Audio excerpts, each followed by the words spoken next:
Welcome Phoenicia to Florida. Give a round of applause to Captain Philippe Beale and the crew. They did a fantastic job.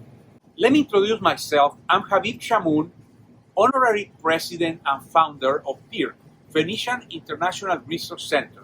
We are in alliance with the Center of Phoenician Punic Studies at La Complutense University in Madrid. Unfortunately, many people don't know who the Phoenicians are or what this great civilization did to humanity. Well, Phoenicia proper was what today is Lebanon. They actually founded Cadiz, Spain, and all the ports in the Mediterranean. But the most fantastic thing is that they have contributed a lot to science and technology. This expedition we are welcoming today, it came all the way from Carthage, then it continued to Gibraltar, Cadiz, Esuria, Tenerife, and it went all the way to Santo Domingo. After that, he went to Fort Lauderdale, that's the first appearance in the US, and then to Miami. The importance of Cadiz is because of two things. First, Columbus came from a port very close to Cadiz, Spain, all the way to America. And we are here proving that the Phoenicians came to America before Columbus. Second, Cadiz has a whole city, Phoenician city, underneath, which is like a museum. So you need to go and visit. It's beautiful. This expedition proves one thing that we knew before. A Phoenician vessel could have made it to America before Columbus. Now, let's talk about the Phoenician. I will give 3 Nobel Prizes to the Phoenician civilization. The literature one, because they invented the alphabet and they transmitted to the Greeks and to humanity. The peace one, because they conquered commercially the Mediterranean for thousands of years without war, peacefully. And the economy one, because of their business model. It was customer-centric as well as customer community-centered. As they say, follow your passion and you will be successful. I will say, not only follow your passion, but also transmit it to the next generation. Then you create a legacy, such as the Phoenician did. My passion, since my childhood, is the Phoenician civilization. And today, I'm not only sharing my passion to all of you, but also my legacy, my heritage. Why am I so passionate about the Phoenicians? Because that's a culture of resilience, that's a culture of endurance, it's a culture of abundance, and it's a culture that has done many things for humanity in a low profile. This is why I'm so proud of Captain Philippe Beale and the crew members, because just like the Phoenicians, they went beyond the pillars of Hercules plus ultra, and they have the courage and they have the emotion and the passion to navigate more than 6,000 miles to get to here. Captain Philippe, in the past proves that men that want to change the course of history, they did exactly what you're doing today. That's why I want to congratulate you and the crew for such an accomplishment. Please give them a round of applause to Captain Philippe and the whole crew. Thank you. I am Dr. Nick Kahawaji, Honorary Consul of Lebanon in Vancouver, British Columbia. I am proud to be a co-founder of the Phoenician International Research Center with Dr. Habib Shamoun, Salim Khalaf, and Dr. George Hadi.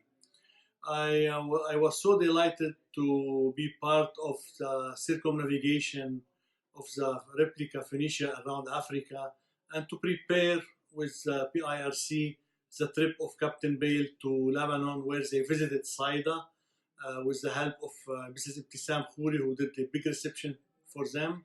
Also, I'm happy to inform you that a plaque of recognition was given from George Faddoul in the name of the PIRC to Captain Philippe Bale, that it was offered to the Minister of Culture in Beirut as a token of appreciation to Phoenicia Prima, that it's Lebanon now. I'm also happy that the trip to Tripoli was very successful. Lately, the transatlantic trip was a very big success to Captain Philippe Bale. happy that Remy Ahwaji and Shima Oberi was able to be on the boat and to have met Captain Bale at the Lebanese Diaspora Energy in Beirut. Now the boat is in Florida, and we are so delighted with this success, hoping that we could work all together to raise funds to buy the boat, ship it back to Lebanon, and display it as any museum or any place. In the same time, we could honor Captain Philippe Bale and his crew and let this boat go back to its original mother country. Thank you.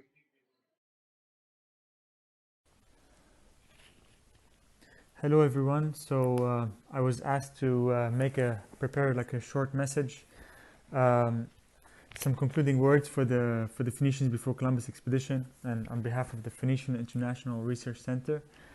So here we go. Before I start, just for those who don't know me, I'm Remy Ahwaji in Lebanese, or Remy Kawaji in English.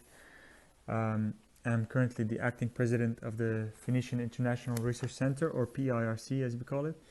I used to argue with my teachers about the identity of Lebanon being Phoenician.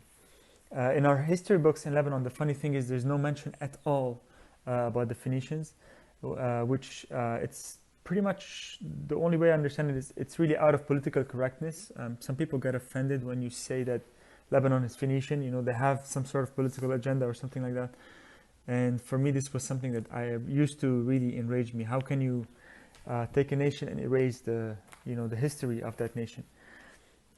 So, anyways, even as a teenager, I wanted to fight this cultural war sort of by showing that Phoenicians are a nation. We are still here, we still exist, and that no amount of brainwash could change that. And then, so you could imagine how I felt when I saw that there's this guy who built an actual Phoenician ship. It was like it's like saying, okay, somebody found that there is such a thing as unicorns. It was that kind of feeling that I had. It was back in 2008, and I really want to emphasize it's not a small matter. You'll understand in a bit. Anyways, the dream started when I heard about this in 2008. I was just 17, and then finally in 2013, I actually managed to sign up on this trip to be part of the planning and also a crew member. And then so this project for me was a culmination of 12 years approximately of dreaming about it, and 6 years of actually working hard at it and trying to train to be part of it and things like that. And then so why am I saying it's kind of crazy, or it's like it was such a shock when I heard about this ship. So the context of this is when I signed up to be Phoenicians before Columbus expedition, and I started telling people this is what I'm doing and everything. And I got some reactions from Lebanese people who said, "What else do you think the Phoenicians made it to Mars? Were they the first to discover life on Mars or something like that?" So we had a lot of people who were mocking us and kind of making fun of us. And so, anyways, we pushed hard. And then from the moment I learned I would be part of the trip, I did everything I could to practice and be able to be up to the challenge. So I took part of one of the things I did recently was take part of the pre-expedition from the UK to Spain when we brought the ship to Spain. And I got a little bit of a feel of how it works on the ship, and I was able to be even more prepared when the time came to do the Atlantic crossing. And I just want to say, despite everything and despite all this preparation and despite my very strong will, at the last minute there was a series of very strange events that kind of aligned, some of them a little bit more personal, but which actually almost made me resign from my role aboard the ship. And then so even my strong passion and all these things I had and all this preparation I had done almost went to waste when I was gonna just let it go. But what really kept me going at the last minute was just this promise I had done, and then remembering also the friendships I had made and built over the years, and those who counted on me to finish this. And the very funny thing is, there's somebody who's very close to me who actually told me that it's better to be a coward than to be dead. So you can imagine how much even people who really cared about me. Having to deal with that before I go was not very simple. And then, so when the time came for the crossing, the culmination of all of this really changed the way I viewed it. And what mattered to me, the night before was just was not just making it to the other side. Of course, we want to make it to the other side, we want to succeed. But the most important thing for me was actually the well-being of the crew and building a very strong bond together. And of course, having no injuries on board or anything like that, or nobody, nothing too negative. I didn't want anything negative to happen. I really wanted this to be a great adventure and something that would build a strong bond between all of us. And I'm really happy to say, that this is actually what ended up happening. So I'm happy to say that we finished the voyage having built a long-lasting bond with the crewmates. Some of us started as strangers at the beginning, and we really finished it as a family. And to me, this is really what gives the bittersweet and the value to the whole experience at the end of the day when you look back. So, and I just want to, there may be some young people or young ones watching this, and I want to tell them that, at the end of the day, again, it's not really the accomplishment that matters, because in life, circumstances are pretty much 80% of what you accomplish.